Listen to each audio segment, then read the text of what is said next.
आपल्या लोकसभा मतदारसंघाचे उमेदवार आपल्या सर्वांचे लाडके बजरंग बाप्पा सोनवणे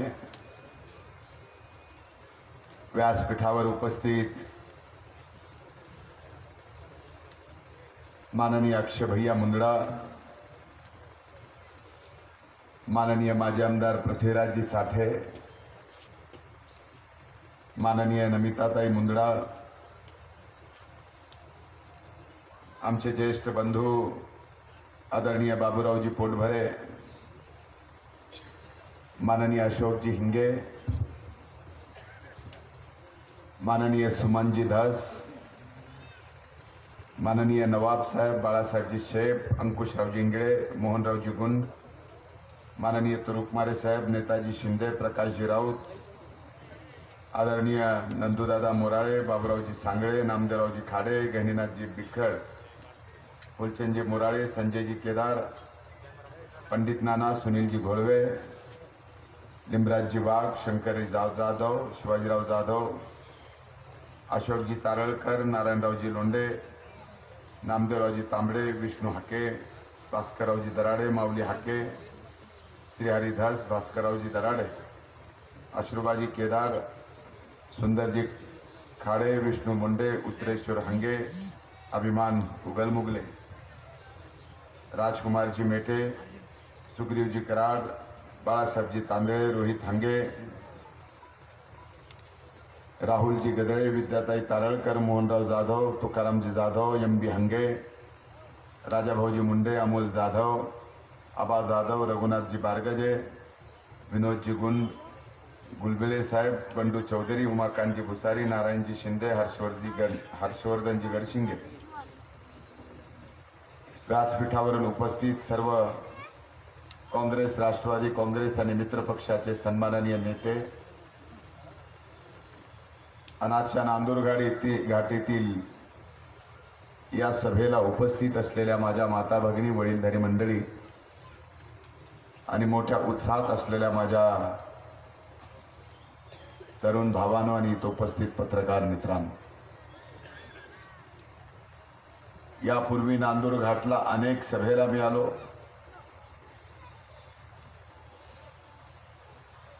पण पूर्वीच्या त्या सभेत आणि आजच्या सभेमध्ये फरक थोडासा मला जाणवतो.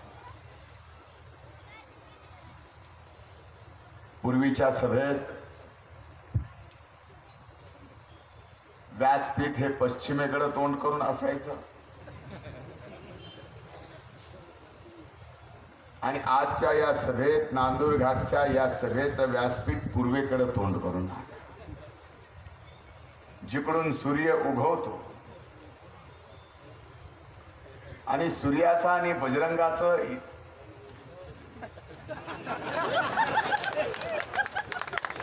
लहानपणापासूनचं नातं आहे.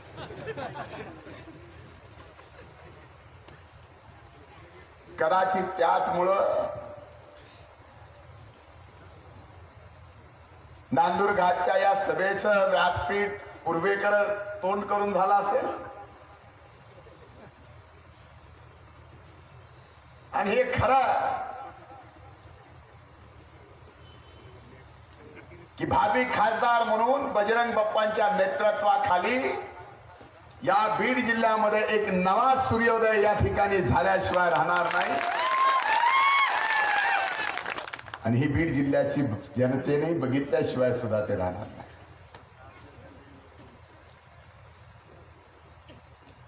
मी 7 आणि 8 तारखेला विदर्भात प्रचाराला गेलो होतो.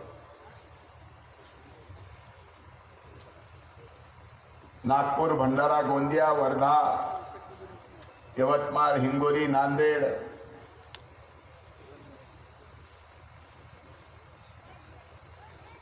आणि जवळजवळ 14 सभा घेऊन मी काल बीड बांधलो.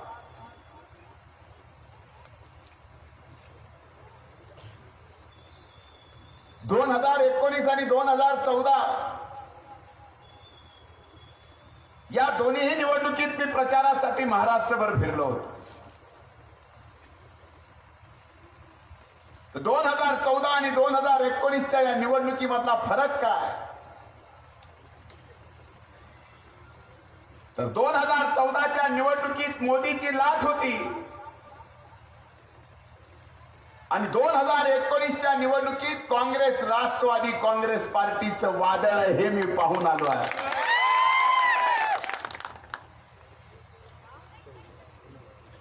आता या वादळात कमळाच्या फुलाच्या किती पाकळ्या उडतील एवढंच 23 मेला निकालाच्या दिवशी पाहायचं. ही लोकसभेची निवडणूक आहे. लोकसभेच्या निवडणुकीत देशाच्या प्रश्नाची चर्चा व्हायला पाहिजे.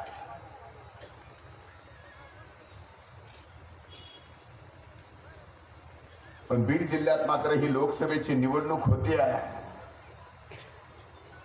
का ग्रामपंचायतची निवडणूक होती हेच मला कळलं नाही.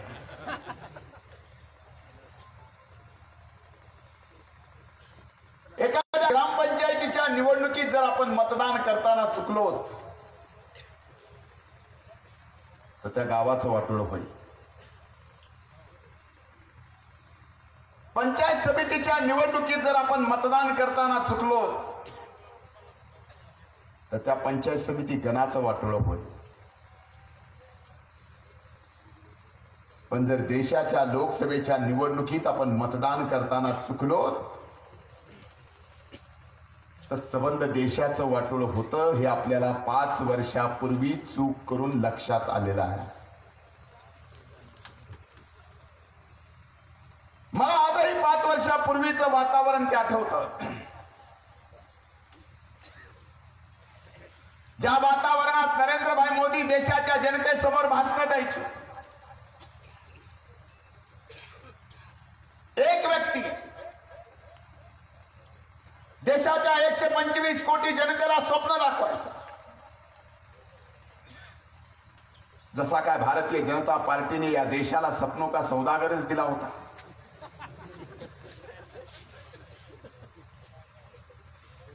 पहिलं स्वप्न दाखवलं नरेंद्रभाई मोदींनी या 125 कोटी जनतेला अच्छे दिनचं. आता आपल्याकडं एखाद्या व्यक्तीने जर एखाद्या व्यक्तीला आजचे दिन म्हणलं एक तर तो व्यक्ती हसतो नाही तर समोरच्याला हसडीतो. खरं का नाही? या देशात फक्त आजचे दिन म्हणून परिवर्तन झालं नाही.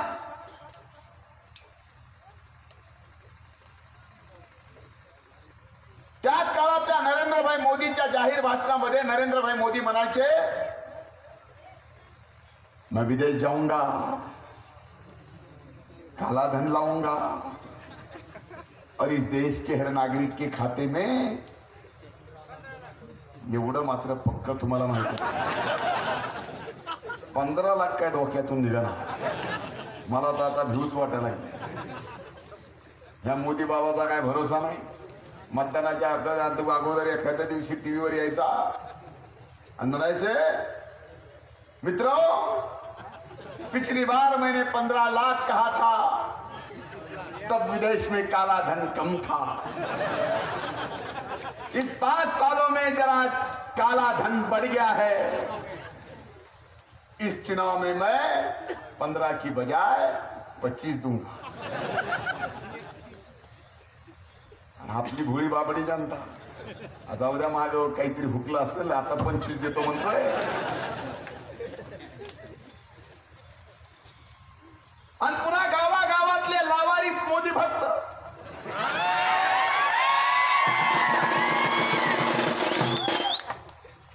प्रचार करायला येतील आणि हे लावारिस मोदी भक्त म्हणतील, अरे पिछली बार तो 15 लाख कहा था, यावेळेस मोदींनी 25 लाख देतो म्हणले. आणि 25 लाखासोबत 6,000 सुद्धा देतो म्हणले.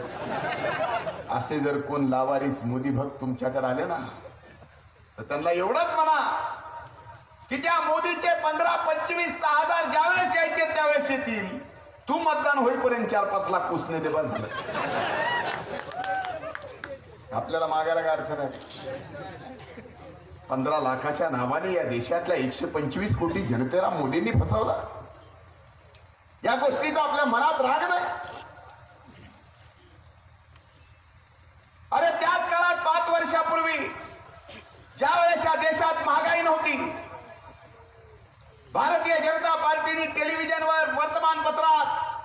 डिजिटल लावून रेल्वेवर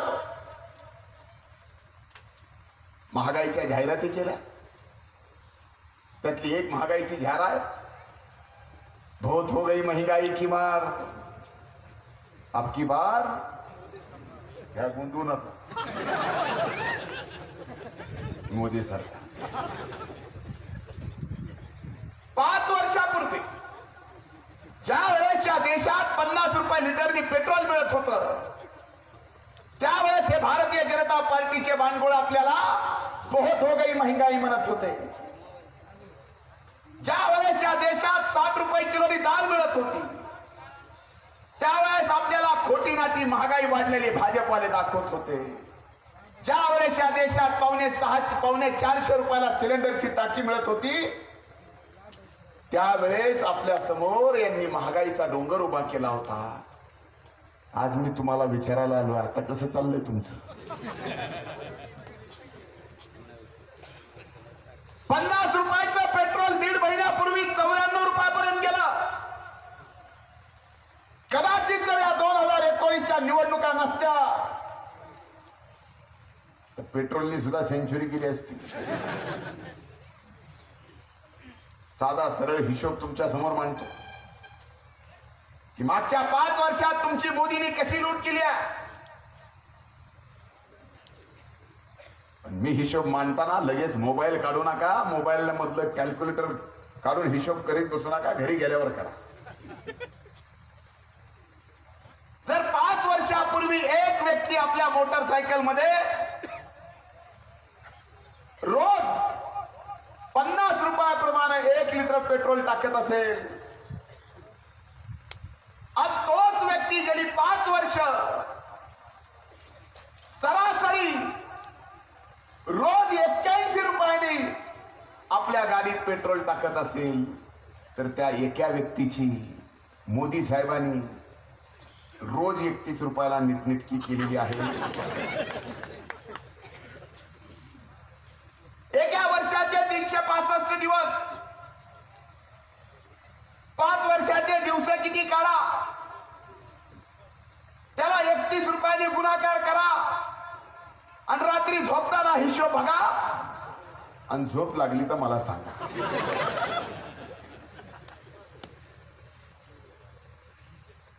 पावणे 400 रुपयाचं सिलेंडर आज काय भाव झालाय? 1000. बहुतेक आजच घेतलेलीच त्यांनी 1000 रुपये. जर एका कुटुंबाला 1 सिलेंडर 1 महिन्याला लागत असेल आणि 5 वर्षापूर्वी जर ते कुटुंब पावणे 400 रुपयाला सिलेंडरची टाकी घेत असेल आणि आज जर सिलेंडरची किंमत 1000 रुपये असेल, सरासरी 900 रुपये धरा, पावणे 600 रुपयाची लूट दिवसा ढवळ्या मोदी साहेबांनी तुमची केली. महिन्याला 5 वर्षाचे महिने काढा, त्याला पावणे 600 रुपयांनी गुणा, हिशोब बघा, आणि रात्री झोप लागली तर मला सांगा झोप लागली. या महागाईच्या नावावर, महागाई नसताना या देशातल्या जनतेला भडकवलं. महागाई थांबवता आली नाही, पण या देशातल्या प्रत्येक माणसाची लूट मागच्या 5 वर्षात प्रति माणूस 2 लाख रुपयापाने मोदीने केली. 2 लाख रुपये प्रमाणे तुमच्या खिशातली लूट आहे. तुमच्या खिशातली लूट झाली तरी तुम्हाला राग येत नाही, संताप येणार नाही. आज या सभेला असंख्य तरुण आहे. तरुणांची आजच्या सभेला मोठी संख्या. ज्या वेळेस 2014ला आम्ही या तरुणाईला विचारायचो की तुम्ही कुणाला मतदान करणार आहात, त्यावेळेस ही तरुणाई जमिनीवरून 1.5 फूट उड्या मारून म्हणायची, हर हर मोदी, घर घर मोदी. खरं का नाही? दोष त्यांचा नाही.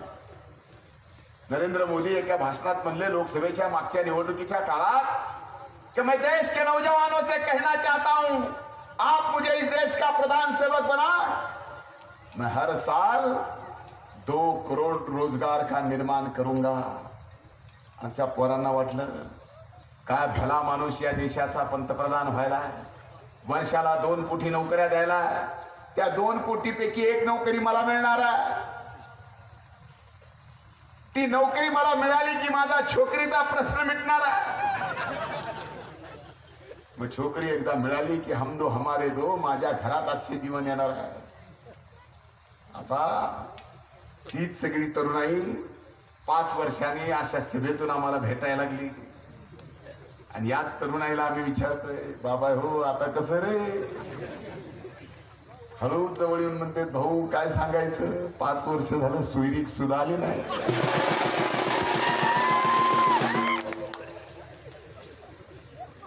आपल्या मनावर हात ठेवून सांगा, आपण सगळे खेड्यात आली सोयरीक, आणि एवढ्यावर आलीस तर काय म्हणते, नोकरी आहे का, खरं का नाही. मग नोकरीच आपल्याकडे नाही.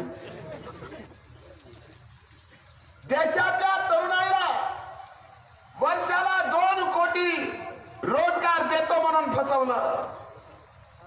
अरे एवढंच नाही, या शेतकऱ्याच्या जातीला नरेंद्र मोदी म्हणले की मला प्रधानमंत्री करा, मी या देशातल्या सर्व शेतकऱ्यांचं कर्ज माफ करतो. मला प्रधानमंत्री करा, या देशातल्या शेतकऱ्यांच्या शेतीमालाला उत्पादन खर्चावर 50% वाढवून आम्ही भाव काढतो. काय झालं, या 5 वर्षात केंद्राच्या सरकारने आपली कर्जमाफी केली. इमानदारीने सांगा, आपण सगळेजण शेतकऱ्याची जात आहोत.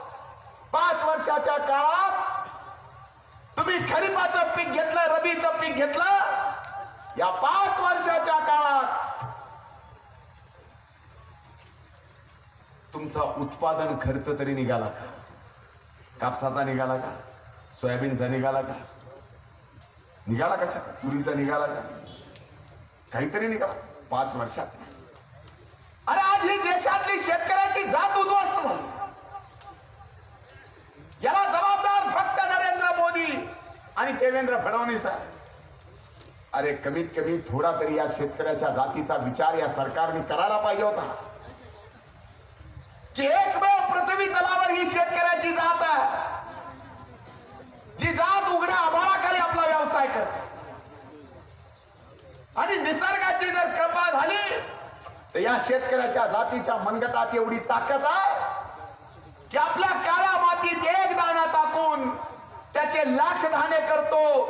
आणि ते लाख दाण्याने लाख जणांचं पोट भरलं पाहिजे ही प्रामाणिक भावना ठेवणारी एकमेव जात आहे, त्याला शेतकऱ्याची जात म्हणतात. आज काय अवस्था आहे त्या शेतकऱ्याची. आज शेतकरी शेतीमालाला भाव मिळत नाही, कर्जमाफी झाली नाही, प्रपंच चालवणं मुश्किल झालं. म्हणून या राज्यात अनेक शेतकऱ्यांनी स्वतःचं सरण रचून, स्वतः त्या सरणावर झोपून, स्वतःच सरणाला आग लावून दिली. याच्यासारखी वाईट वेळ, वाईट अवस्था शेतकऱ्यांची कधी झाली. या शेतकऱ्याच्या जातीला फसवलं. एवढंच नाही तर मोदी साहेब एका भाषणात म्हणले होते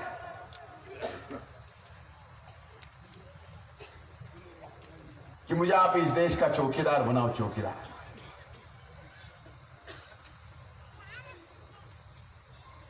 मैं देश के तिजोरी के ऊपर कोई भी पंजा नहीं पड़ने दूंगा.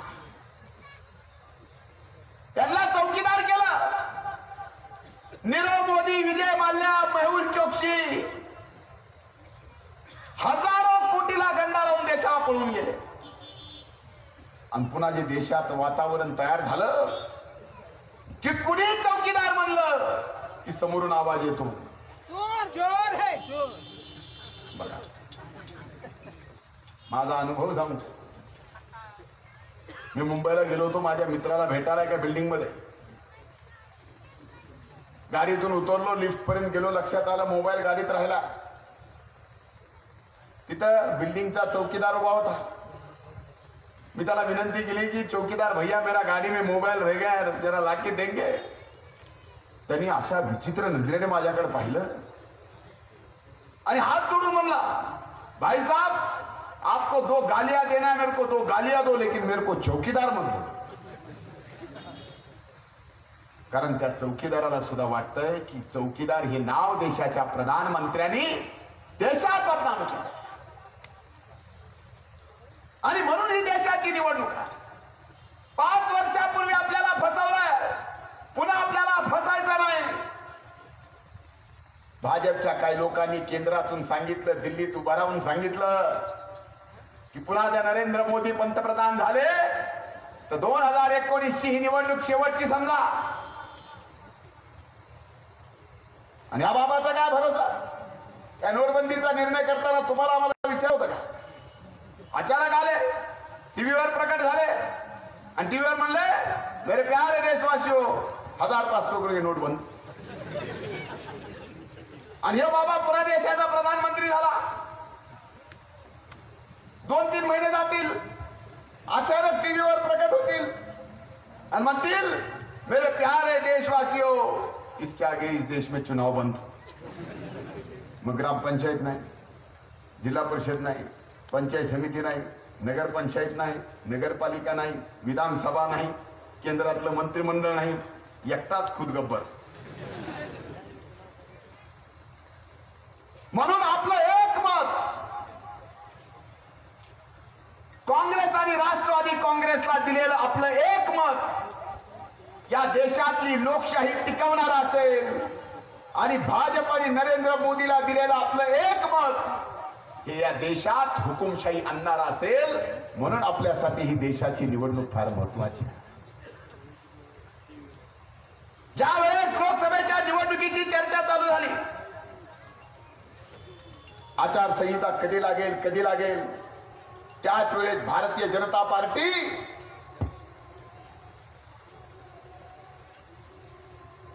या बीड जिल्ह्याच्या वर्तमानपत्रातून, सोशल मीडियाच्या माध्यमातून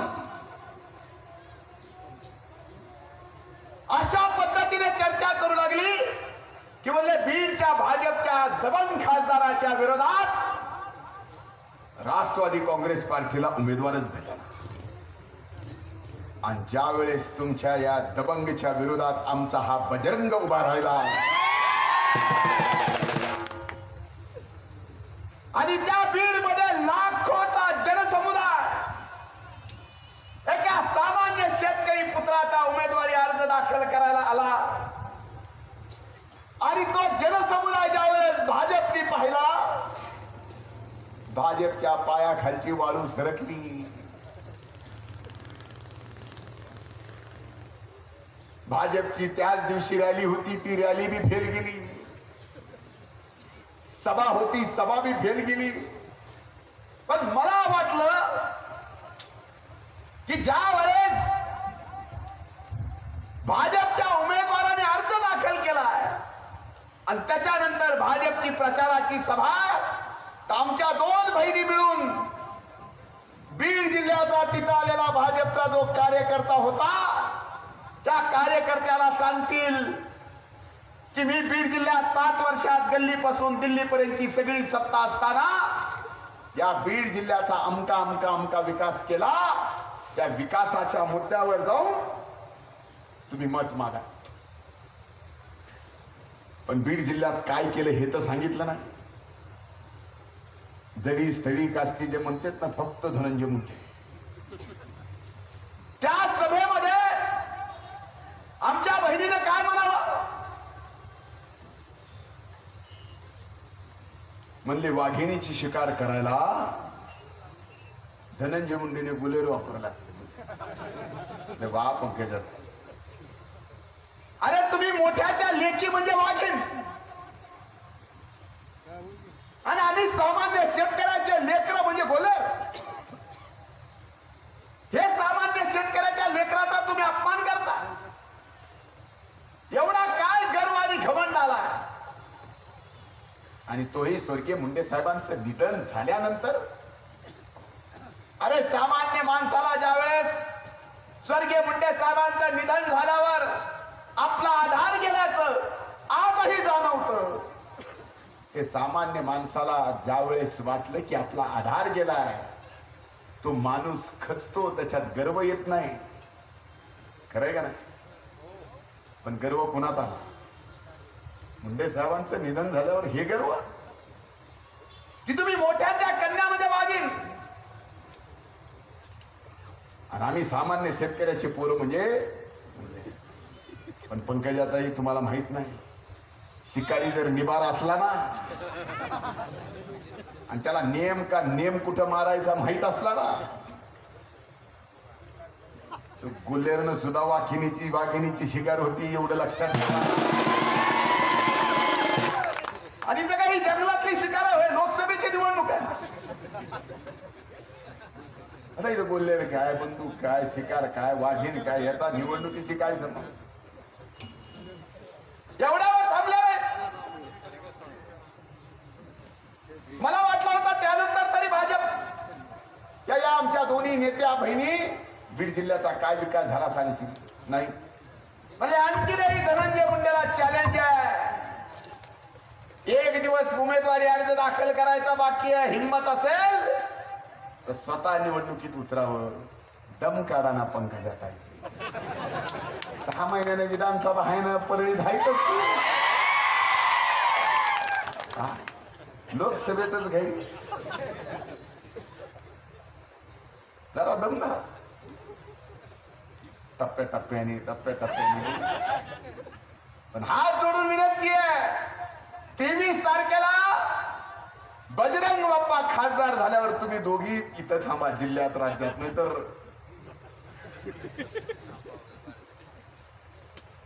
अरे काय चाललंय या बीड जिल्ह्याच्या कुठल्या तरी निवडणुकीमध्ये? एखादी निवडणूक विकासाच्या मुद्द्यावर होणार आहे. मी माझ्या दोन्ही बहिणीला एवढाच प्रश्न विचारतो की स्वर्गीय मुंडे साहेबांचं निधन झाल्यानंतर तुम्ही स्वर्गीय मुंडे साहेबांचा वारसा चालवताय, हे लक्षात घेऊन बीड जिल्ह्याच्या जनतेने तुम्हाला सगळ्या सत्ता दिल्या. एक बहीण खासदार आहे, एक बहीण आमदार आहे, तीच बहीण राज्याच्या मंत्रिमंडळात राज्याची सत्ता दिली, देशाची सत्ता दिली, जिल्हा परिषद दिली, जिल्हा मध्यवर्ती बँक दिली, वैद्यनाथ बँक दिली, वैद्यनाथ कारखाना दिला. आता बीड जिल्ह्याच्या जनतेने द्यायचे काय राहिले? आता फक्त एवढंच राहिले, एक एक घागर घेऊन सगळ्यांनी पाणी भरावं यांच्याकडे. काही जायचं राहिलं कसा? जर गल्लीपासून दिल्लीपर्यंतची सगळी सत्ता आमच्या या दोन्ही बहिणीकडे दिली असेल तर पहिला प्रश्न माझ्या या दोन्ही बहिणींना, तुम्ही जर स्वतःला बीड जिल्ह्याचं, या मराठवाड्याचं, या महाराष्ट्राचं भाजपचं सगळ्यात उत्तुंग नेतृत्व समजता, महाराष्ट्राच्या जनतेच्या मनातल्या मुख्यमंत्री स्वतःला समजता, तर मला एका प्रश्नाचं उत्तर द्या की 2 वर्षापूर्वी केंद्र सरकारने या मराठवाड्यासाठी 10,000 कोटी रुपयाचा रेल्वेचा डब्बा बनवायचा प्रकल्प मंजूर केला. मग आमच्या 2 बहिणी जर या महाराष्ट्रातल्या भाजपच्या सगळ्यात मोठ्या नेत्या असतील तर मराठवाड्यासाठी मंजूर केलेला हा रेल्वेचा डब्बा बनवायचा 10,000 कोटीचा प्रकल्प कुठे यायला पाहिजे होता? बीडला यायला पाहिजे होता का नाही? गेला कुठं? मग लातूरचा पालकमंत्री भारी, लातूरचा खासदार भारी, का आपला बीडचा पालकमंत्री भारी, का बीडचा खासदार भारी? काय सांगताय? मग या प्रश्नाचं उत्तर तुमच्याकडे नाही. अरे आजही परळीपासून नगर पर्यंतचा रेल्वे मार्ग 260 किलोमीटरचा. 5 वर्षाच्या काळात गल्लीपासून दिल्लीपर्यंतची सगळी सत्ता असताना तुम्ही या 260 किलोमीटर पैकी फक्त 20 किलोमीटर रोड टाकले. 20 किलोमीटर. आणि या रेल्वेचं क्रेडिट तुम्ही घेता? अरे खऱ्या अर्थानं रेल्वेचं क्रेडिट द्यायचं असेलच तर राष्ट्रवादी काँग्रेसच्या त्यावेळेसच्या आघाडी सरकारला द्यावं लागेल. आणि त्याचबरोबर स्वर्गीय विलासरावजी देशमुख साहेबांना आणि स्वर्गीय विमलताई मुंदडांना या ठिकाणी द्यावं लागेल. कारण राज्य सरकारने 50% वाटा घ्यायचा हा आग्रह स्वर्गीय विमलताईंनी त्यावेळेस धरला आणि तो विलासराव देशमुख साहेबांनी मान्य केला. त्यावेळेस हे रेल्वेचा प्रकल्प मंजूर झाला. पण 5 वर्षात काम झालं 8%. आज जे पोरग जन्माला येईल ना, आज कुठलंही लेकरू जन्माला येईल, ते लेकरू पंजोबा झालं तरी आपल्याला रेल्वे बघायला मिळणार. पंजोबा झालं अशा पद्धती. मग ह्या प्रश्नाचं उत्तर द्यावं का नाही? याचं उत्तर नाही. अरे आमच्या या दोन्ही बहिणी एवढ्या निष्क्रिय आहेत की प्रभू वैद्यनाथ या बीड जिल्ह्याचं वैभव आहे. 12 ज्योतिर्लिंगापैकी एक आहे. 3 वर्षापूर्वीपर्यंत केंद्र सरकारच्या दप्तरी ज्या 12 ज्योतिर्लिंगाच्या नोंदी आहेत त्यात आपल्या परळी वैद्यनाथ तालुका परळी जिल्हा बीड महाराष्ट्राची नोंद होती.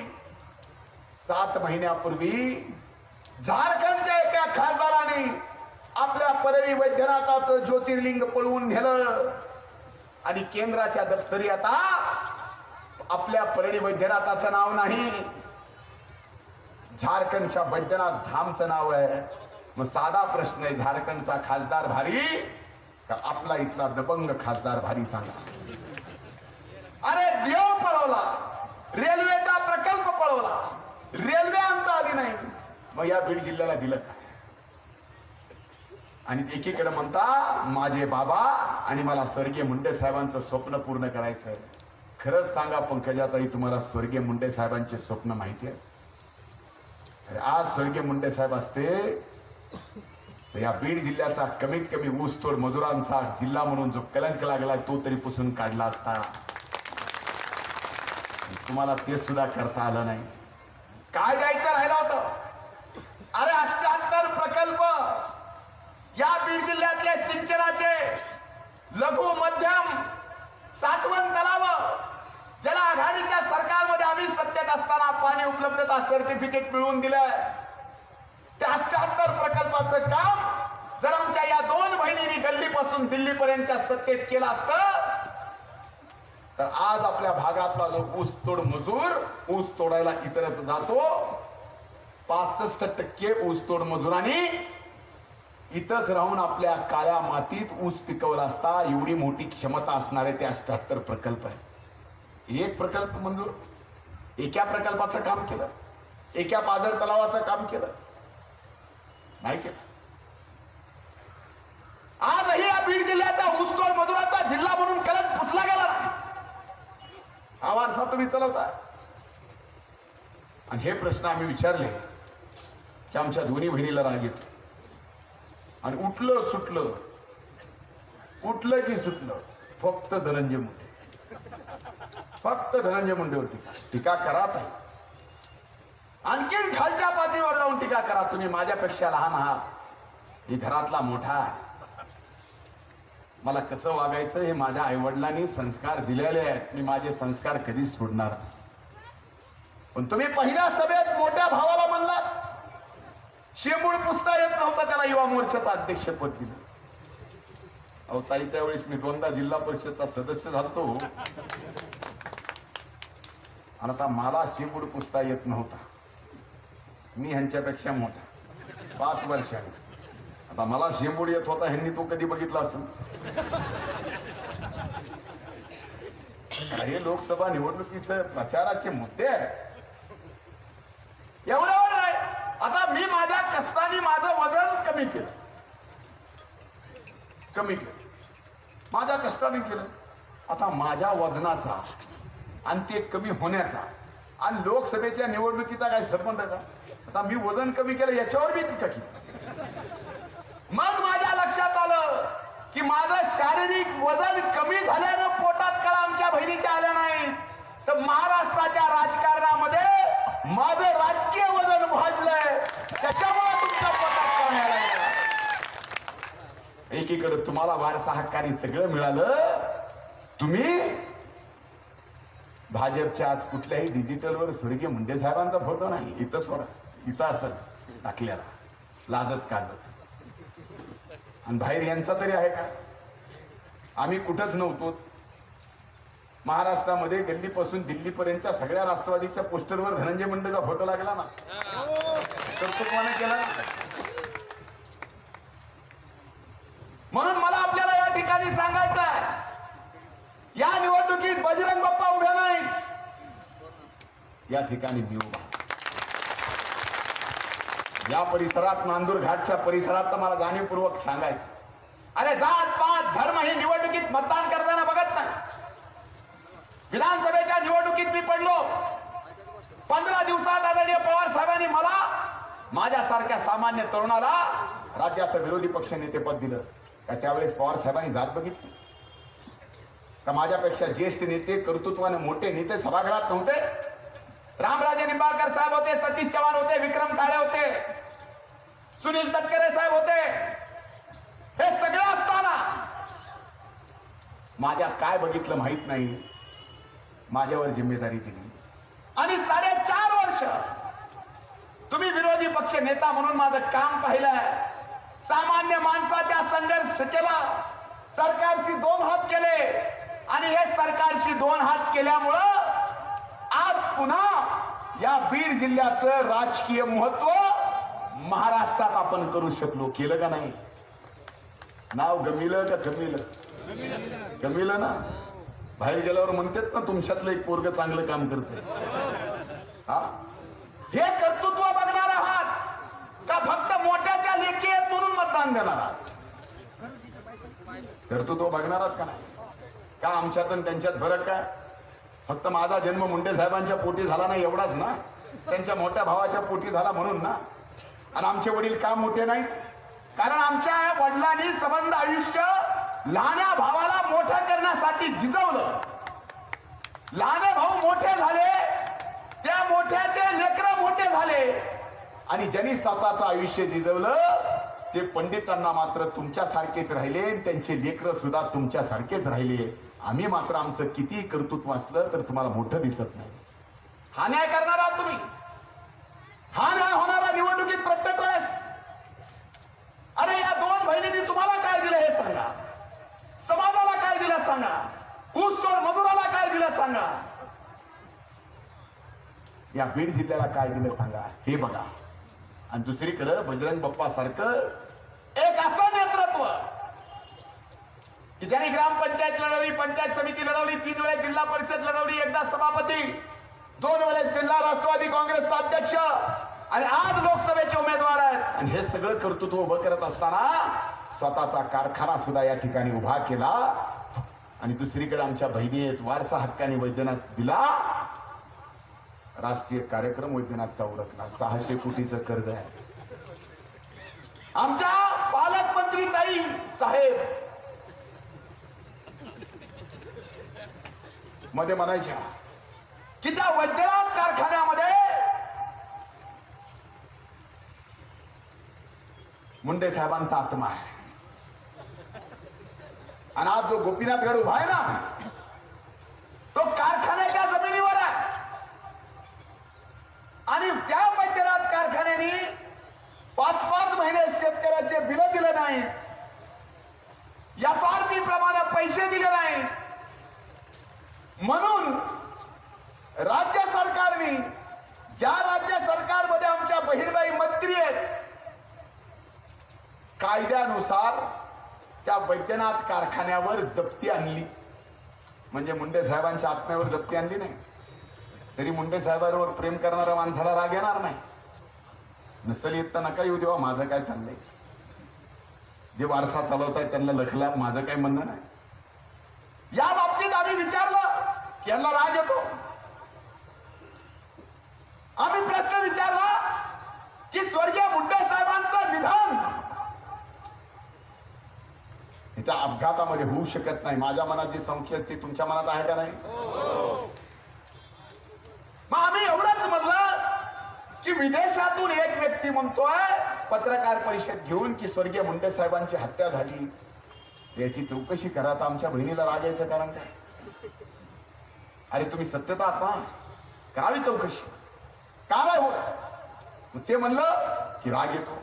आम्ही एवढंच म्हणलं की स्वर्गीय मुंडे साहेबांच्या नावाने 12 डिसेंबर 2014 ला मुंडे साहेबांच्या पुण्यतिथी किती पहिली जयंतीच्या दिवशी गोपीनाथ गडाचं भूमिपूजन करताना राज्याच्या मुख्यमंत्र्यांनी स्वर्गीय मुंडे साहेबांच्या नावाने ऊसतोड मजूर काढलं, महामंडळ काढलं.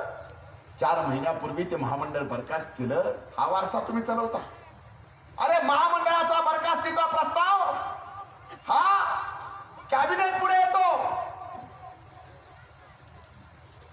आणि त्या बरखास्तीच्या प्रस्तावावर मुंडे साहेबांचाच वारसा चालवणाऱ्या आमच्या ताई साहेबांनी सही केली. आणि स्वर्गीय मुंडे साहेबांचा का अपमान नाही, हे ऊसतोड मजुराचा अपमान नाही. आणि आता निवडणुकीत चाललंय कसं काय जमतं मला माहित नाही. पत्रकार कसं सहन करतायत माहित.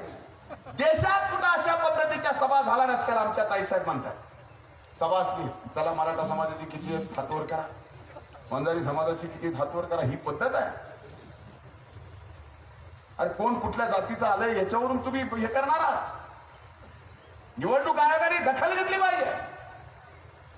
Violation of code of conduct आहे. म्हणजे तुमचा कुणावरच विश्वास नाही राहिला. धनगर समाजाला आरक्षण दिलं नाही म्हणून धनगरावर विश्वास नाही. मराठा समाजाच्या आरक्षणाला तुम्ही विरोध केला म्हणून तुम्ही मराठा समाजावर विश्वास नाही. वंजारी समाजावर आता विश्वास राहिला नाही का? औरंगाबादचं स्वर्गीय मुंडे साहेबांचं स्मारक झालं नाही, इथं तुम्ही वारसा नीट चालवत नाही. मुस्लिमांवर विश्वास नाही कारण तुम्ही आरक्षण दिलं नाही. आणि ह्या सगळ्या सभेमध्ये असं तुम्ही अशा पद्धतीने बोलायचं, हे काय चाललंय? पुन्हा जातीपातीच्या याच्यावरती. म्हणून माझी हात जोडून कळकळीची विनंती आहे. 2 उमेदवारातला फरक सांगतो. आजही आमच्या बहिणीला ओळखत असतील तर मुंडे साहेबांच्या कन्या म्हणून ओळखत असतील. आजही मला ओळखत असतील तर पंडितांनाचा पोरगा म्हणून ओळखत असतील.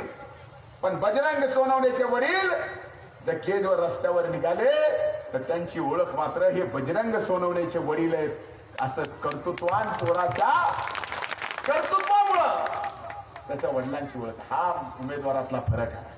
म्हणून हात जोडून कळकळीची विनंती आहे. या 18 तारखेला बजरंग बाप्पा समोरचं घड्याळचं चिन्ह दाबून बजरंग बाप्पाला या भागातून आजपर्यंत मिळाली नाही एवढी लीड आपण बजरंग बाप्पांना द्या ही कळकळीची विनंती करतो. थांबतो. धन्यवाद. जय हिंद, जय महाराष्ट्र.